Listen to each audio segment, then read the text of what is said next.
অল্প সময়ে রান্না করার টিপসটা দেখে নিন। হ্যালো বন্ধুরা, আসসালামু আলাইকুম। আশা করি সবাই ভালো আছেন। ইসমানু রেসিপিতে আপনাদের সকলকে স্বাগত। তো হাতে সময় নেই, এই জন্য অল্প সময়ে কীভাবে রান্না করব। এখানে আমি 2-3টা ধুন্দুল নিয়েছি। এখন এটা আমি ছোটো মাছ দিয়ে রান্না করব। এখানে আমি কাসকি মাছ নিয়েছি, এর মধ্যে দিয়ে দিলাম। তারপরে এর মধ্যে আমি কাঁচামরিচ দিয়ে দেব এবং পেঁয়াজ কুচি দিয়ে দেব। এই তরকারিটিকে আমি হাতে মাখিয়ে রান্না করব। হাতে মাখানো তরকারিটা খুব তাড়াতাড়ি হয়ে যায়। এখন দিয়ে দিলাম 1 চামচ লবণ এবং 1/2 চামচ ধনিয়ার গুঁড়া, 1/2 চামচ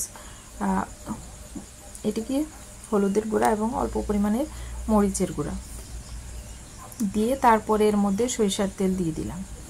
তারপরে এটাকে এই প্রথম যেটা কাজ সেটা হচ্ছে হাতে মাখানো। হাতে মাখানোর তরকারির স্বাদটা হবে অন্যরকম একটা ফ্লেভার আসবে, অন্যরকম মজা হবে। তো এখন আমি এর মধ্যে কড়ার মধ্যে দিয়ে দিলাম দ্বিতীয় স্বাদ আসার জন্য, মানে রান্নাটা শেষ হওয়ার জন্য।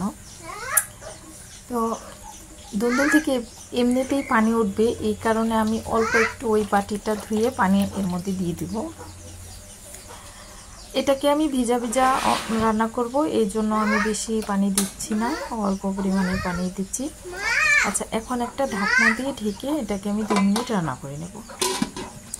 তো আমার এই রান্নার ভিডিও যদি ভালো লেগে থাকে লাইক কমেন্ট শেয়ার করবেন এবং পাশে থাকবেন। আমাকে উৎসাহ দেওয়ার জন্য অন্তত পক্ষে একটা লাইক একটা কমেন্ট করেন, যাতে আমি কাজ করতে পারি নিয়মিত।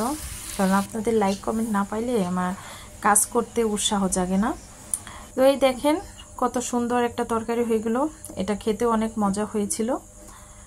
তো ভালো থাকবেন, সুস্থ থাকবেন, আমার পরিবারের জন্য দোয়া করবেন, আমি যেন মাঝে মধ্যে আপনাদের মাঝে ভিডিও নিতে পারি।